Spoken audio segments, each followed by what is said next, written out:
ओम शांति।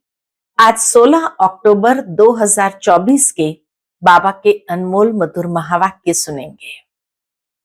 आज की मुरली में बाबा कहे, तुम बच्चे बाप की महिमा गाते हो कि तुम मात पिता हम बालक तेरे।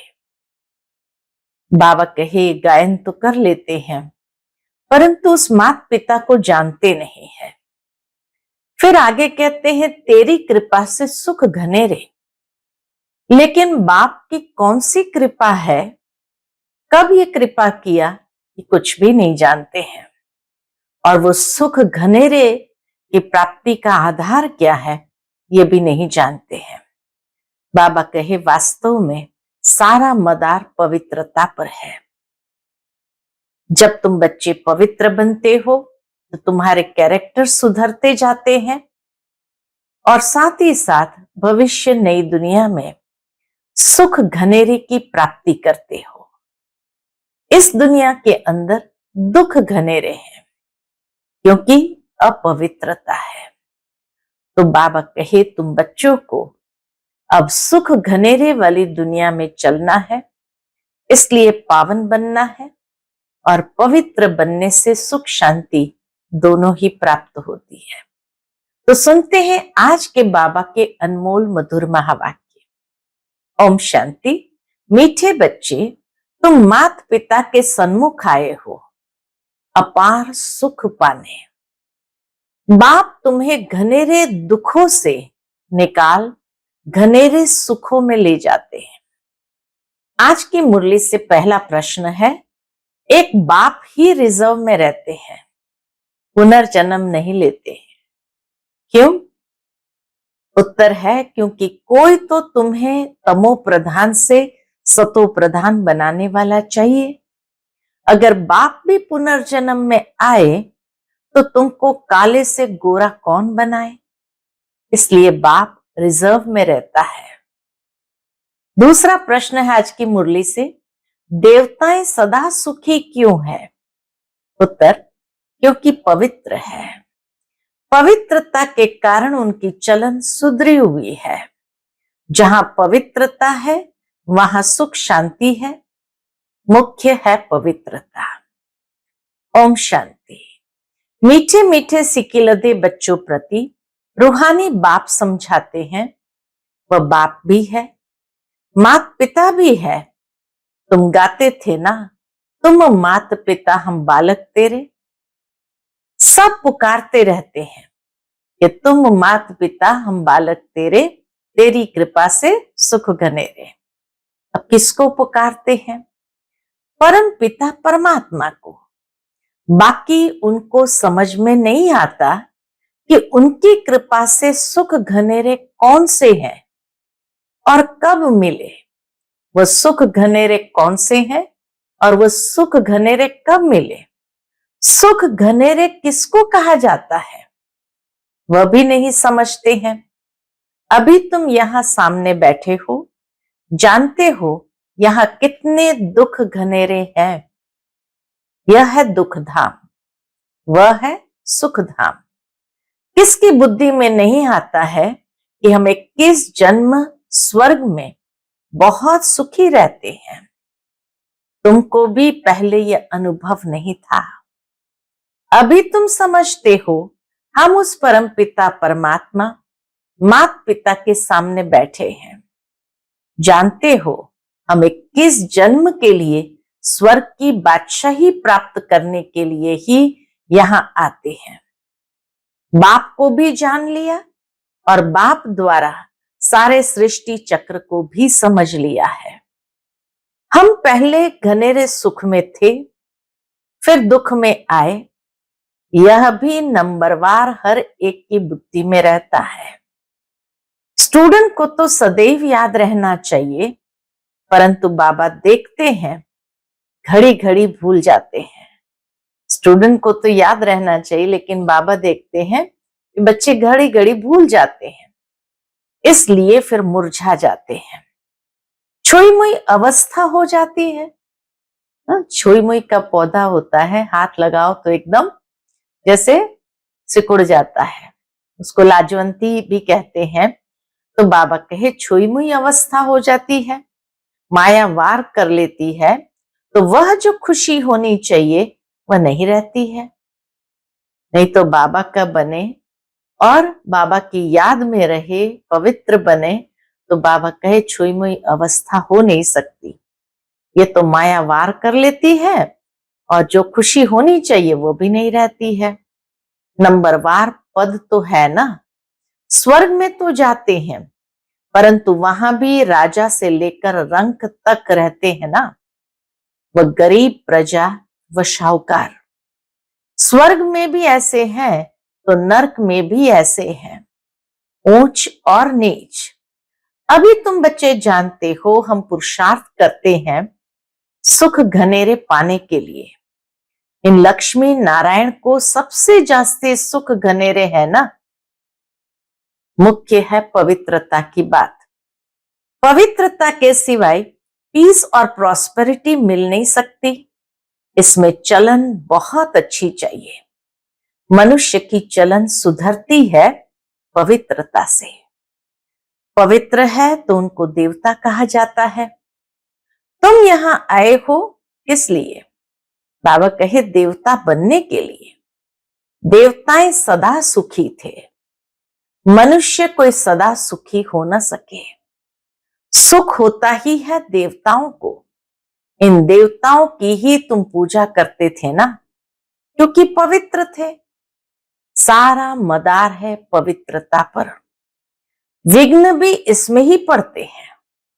सारा मदार पवित्रता पर है, चलन भी उससे सुधरती है, देवता भी बन जाते, सुख घनेरे भी मिलते हैं, शांति भी प्राप्त होती। लेकिन इसी में ही विघ्न भी बहुत पड़ते हैं। चाहते हैं दुनिया में पीस हो, बाबा कहते सिवाय पवित्रता के शांति कभी हो न सके। पहली पहली मुख्य है ही पवित्रता की बात। पवित्रता से ही सुधरी हुई चलन होती है। पतित होने से फिर चलन बिगड़ती है। समझना चाहिए अब हमको फिर से देवता बनना है तो पवित्रता जरूर चाहिए।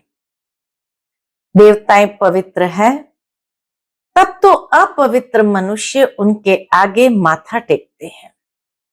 मुख्य है पवित्रता की बात। बाबा कहे मुख्य बात ही है पवित्रता की। पुकारते भी ऐसे हैं, हे पतित पावन आकर हमको पावन बनाओ। बाप कहते हैं काम महाशत्रु है, इन पर जीत पहनो। इन पर जीत पाने से ही तुम पवित्र बनेंगे। तुम जब पवित्र सतो प्रधान थे तो शांति थी, सुख भी था। तुम बच्चों को अब याद आई है, कल की ही तो बात है। तुम पवित्र थे तो अथाह सुख शांति सब कुछ था। अब फिर तुमको यह लक्ष्मी नारायण बनना है। इसमें पहली मुख्य बात है संपूर्ण निर्विकारी बनना। यह तो गायन है, यह है ज्ञान यज्ञ। इसमें विघ्न तो जरूर पड़ेंगे। पवित्रता के ऊपर कितना तंग करते हैं। आसुरी संप्रदाय और दैवी संप्रदाय भी गाई हुई है। तुम्हारी बुद्धि में है। क्या है बुद्धि में? सतयुग में ये देवता थे। बल सूरत तो मनुष्य की है, परंतु उन्हों को देवता कहा जाता है।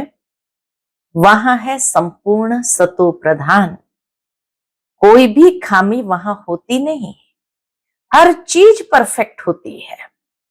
बाप परफेक्ट है तो बच्चों को भी परफेक्ट बनाते हैं। योग बल से तुम कितना पवित्र ब्यूटीफुल बनते हो। यह मुसाफिर तो एवर गोरा है।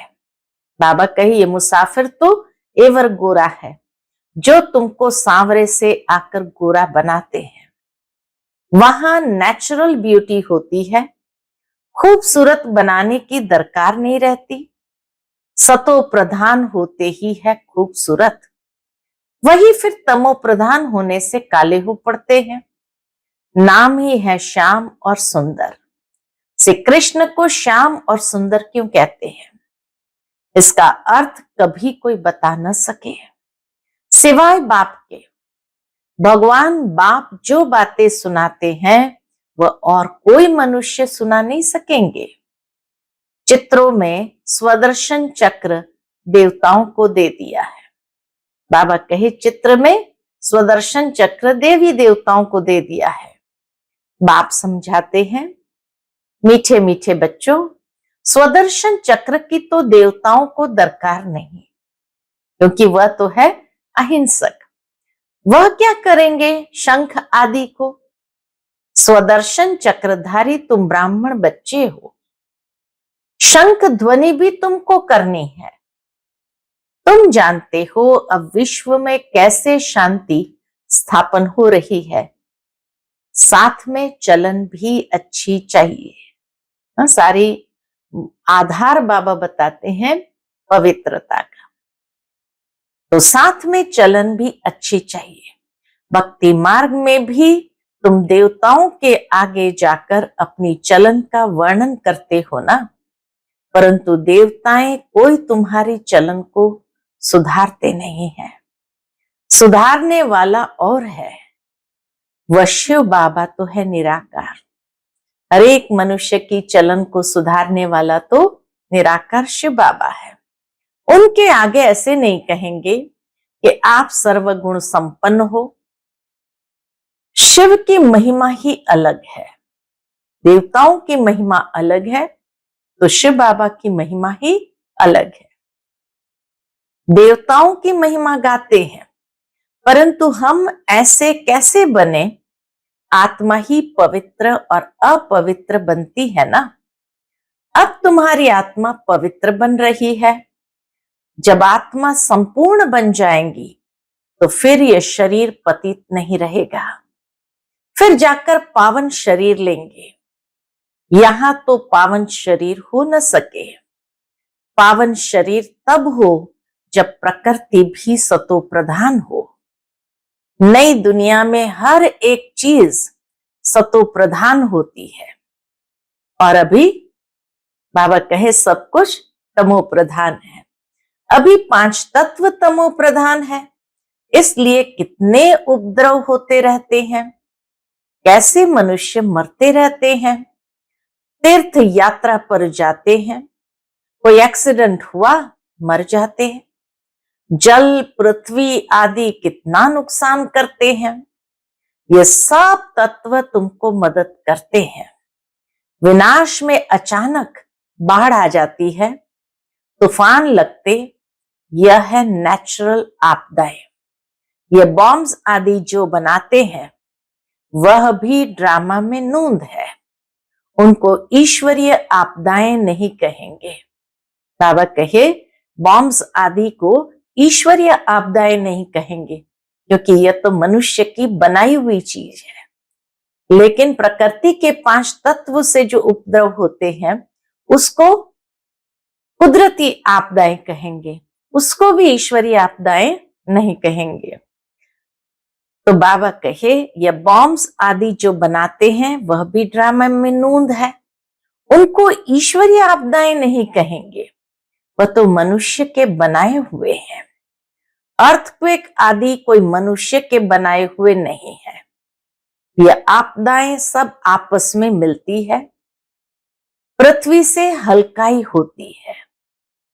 ये सारे तत्वों से जो आपदाएं क्रिएट होती है, बाबा कहे पृथ्वी से बोझ को समाप्त करती है और पृथ्वी से हल्काई होती है।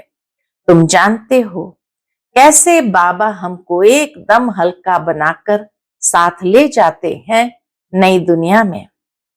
माथा हल्का होने से फिर चुस्त हो जाते हैं ना, तुमको बाबा बिल्कुल हल्का कर देते हैं। बाबा सारा टेंशन ही गायब कर देते हैं, सब दुख दूर हो जाते हैं। अभी तुम सबका माथा बहुत भारी है, फिर सब हल्के, शांत, सुखी हो जाएंगे। जो जिस धर्म वाले हैं सबको खुशी होनी चाहिए। बाबा आया हुआ है सबकी सदगति करने। जब पूरी स्थापना हो जाती है तब फिर सब धर्म विनाश हो जाते हैं। आगे तुम्हारी बुद्धि में यह ख्याल भी नहीं था, अभी समझते हो। गायन भी है ब्रह्मा द्वारा स्थापना, बाकी अनेक धर्म सब विनाश। ये कर्तव्य एक बाप ही करते हैं, दूसरा कोई कर न सके सिवाय एक शिव बाबा के। ऐसा अलौकिक जन्म और अलौकिक कर्तव्य किसका हो न सके। जो शिव बाबा का अलौकिक जन्म अलौकिक कर्तव्य है, ऐसा बाबा कहे किसका हो न सके। बाप है ऊंचते ऊंच, तो उनका कर्तव्य भी बहुत ऊंच है। करण करावन हार है ना, करण करावन हार है ना। तुम नॉलेज सुनाते हो, बाप आया हुआ है इस सृष्टि से पाप आत्माओं का बोझ उतारने के लिए। ये तो गायन भी है ना, बाप आते हैं एक धर्म की स्थापना और अनेक धर्मों का विनाश करने। तुमको अब कितना ऊंच महात्मा बना रहे हैं। महात्मा देवता बिगर कोई होता नहीं। यहां तो अनेकों को महात्मा कहते रहते हैं, परंतु महात्मा कहा जाता है महान आत्मा को। राम राज्य कहा ही जाता है स्वर्ग को, वहां रावण राज्य ही नहीं, तो विकार का सवाल भी नहीं उठ सकता। इसलिए उसको कहा जाता है संपूर्ण निर्विकारी। जितना संपूर्ण बनेंगे उतना बहुत समय सुख पाएंगे। अपूर्ण तो इतना सुख पा न सके। स्कूल में भी कोई संपूर्ण कोई अपूर्ण होते हैं, फर्क दिखाई पड़ता है। डॉक्टर माना डॉक्टर, परंतु कोई की पगार बहुत कम, कोई की बहुत जास्ती। वैसे ही देवताएं तो देवताएं होते हैं, परंतु मर्तबे का फर्क कितना पड़ जाता है। बाप आकर तुमको ऊंच पढ़ाई पढ़ाते हैं। श्री कृष्ण को कहते हैं श्याम सुंदर, सांवरा कृष्ण भी दिखाते हैं। श्री कृष्ण सांवरा थोड़ी होता है, नाम रूप तो बदल जाता है ना, सो भी आत्मा सांवरी बनती है। बाबा कहे शरीर सांवरा तो कलयुग में होता है, लेकिन आत्मा सांवरी बनती है। भिन्न नाम रूप देश काल अभी तुमको समझाया जाता है। तुम समझते हो बरोबर हम शुरू से लेकर कैसे पाठ बजाते आए हैं। पहले देवता थे, फिर देवता से असुर बने। बाप ने 84 जन्मों का राज भी समझाया है, जिसका और कोई को पता नहीं है। बाप ही आकर सब राज समझाते हैं। बाप कहते हैं मेरे लाडले बच्चे, तुम हमारे साथ घर में रहते थे ना, तुम भाई भाई थे ना, सब आत्माएं थी, शरीर नहीं था। बाप था और तुम भाई भाई थे और कोई संबंध नहीं था। बाप तो पुनर्जन्म में आते नहीं, वह तो ड्रामा अनुसार रिजर्व रहते हैं। उनका पार्ट ही ऐसा है। तुमने कितना समय पुकारा है, वह भी बाप ने बताया है। ऐसे नहीं द्वापर से पुकारना शुरू किया है, नहीं, बहुत समय के बाद तुमने पुकारना शुरू किया है। तुमको तो बाप सुखी बनाते हैं, अर्थात बाबा सुखी बनाते हैं, अर्थात सुख का वर्षा बाप दे रहे हैं। तुम भी कहते हो बाबा हम आपके पास कल्प कल्प अनेक बार आए हैं। ये चक्र चलता ही रहता है। हर 5000 वर्ष के बाद बाबा आपसे मिलते हैं। आत्मा कहती है बाबा को, बाबा हर 5000 वर्ष के बाद बाबा आपसे मिलते हैं और ये वर्षा पाते हैं। जो भी सब देहधारी है, सब स्टूडेंट्स है, पढ़ाने वाला है विदेही। यह उनकी देह नहीं है, खुद विदेही है। यहां आकर देह धारण करते हैं। देह बिगर बच्चों को पढ़ावे कैसे? सभी रूहों का वह बाप है। भक्ति मार्ग में सब उनको पुकारते हैं, बरोबर रुद्र माला सिमरते हैं। ऊपर में है फूल और युगल मेरू, वह तो एक जैसे ही है। फूल को क्यों नमस्कार करते हैं? बाबा कहे, माला में फूल को क्यों नमस्कार करते हैं? यह भी अभी तुमको पता पड़ा है कि माला किसकी फेरते हैं। देवताओं की माला फेरते हैं या तुम्हारी फेरते हैं? माला देवताओं की है या तुम्हारी? पूछते बाबा। ये माला देवताओं की है या तुम्हारी है? देवताओं की नहीं कहेंगे, ये ब्राह्मणों की ही है, जिनको बाप बैठ पढ़ाते हैं।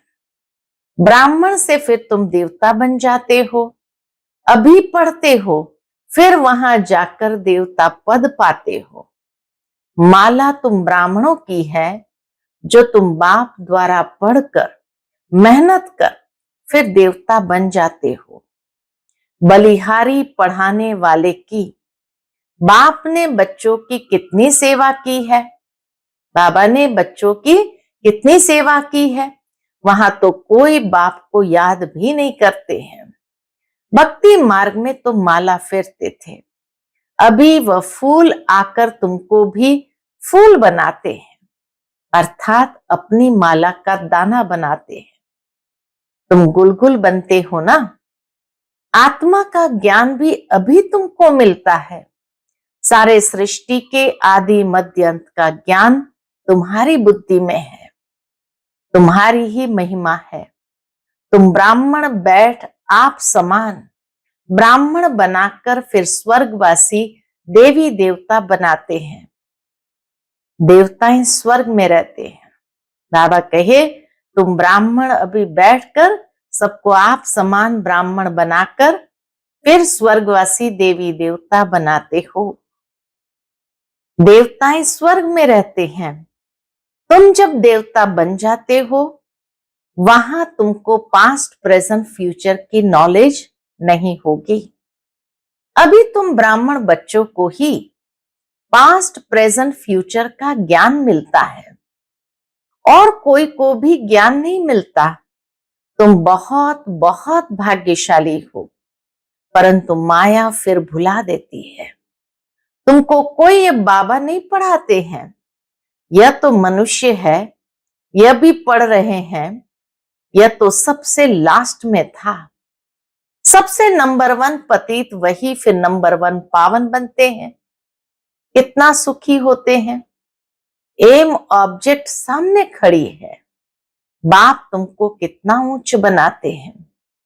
आयुष्यवान भव, पुत्रवान भव, ऐसा वरदान बाबा कहे, यह भी ड्रामा में नूंद है।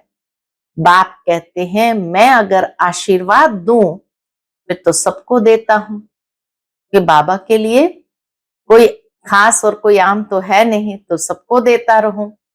मैं तो तुम बच्चों को पढ़ाने आता हूं, पढ़ाई से ही तुम्हें सब आशीर्वाद मिल जाती है। कितनी अच्छी बात बाबा ने कही। पढ़ाई पढ़ते चलो, अपने आप सारी आशीर्वादें बाबा से प्राप्त हो जाती है। अच्छा, मीठे मीठे सिकिलधे बच्चों प्रति माता पिता बाप दादा का याद प्यार और गुड मॉर्निंग। रूहानी बाप की रूहानी बच्चों को नमस्ते। हम सभी रूहानी बच्चों की रूहानी माता पिता बाप दादा को याद प्यार, गुड मॉर्निंग और नमस्ते।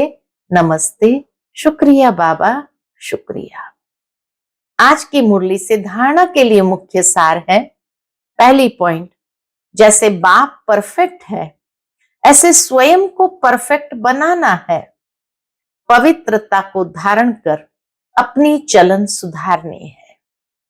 सच्चे सुख शांति का अनुभव करना है। दूसरी पॉइंट है, सृष्टि के आदि मध्य अंत का ज्ञान बुद्धि में रख ब्राह्मण सो देवता बनाने की सेवा करनी है। अपने ऊंचे भाग्य को कभी भूलना नहीं है। आज का बाप दादा का मधुर वरदान हम बच्चों के प्रति है, धारणा स्वरूप द्वारा सेवा करके खुशी का प्रत्यक्ष फल प्राप्त करने वाले सच्चे सेवाधारी भव। धारणा स्वरूप द्वारा सेवा करके खुशी का प्रत्यक्ष फल प्राप्त करने वाले सच्चे सेवाधारी भव। सेवा का उमंग रखना बहुत अच्छा है, लेकिन यदि सरकमस्टेंस अनुसार सेवा का चांस आपको नहीं मिलता है तो अपनी अवस्था गिरावट व हलचल में न आए। अगर ज्ञान सुनाने का चांस नहीं मिलता है लेकिन आप अपनी धारणा स्वरूप का प्रभाव डालते हो तो सेवा की मार्क्स जमा हो जाती है। धारणा स्वरूप बच्चे ही सच्चे सेवाधारी है। उन्हें सर्व की दुआएं और सेवा के रिटर्न में प्रत्यक्ष फल खुशी की अनुभूति होती है। आज का स्लोगन है, सच्चे दिल से दाता विधाता वरदाता को राजी कर लो तो रूहानी मौज में रहेंगे। सच्चे दिल से दाता विधाता वरदाता को राजी कर लो तो रूहानी मौज में रहेंगे। अच्छा, ओम शांति।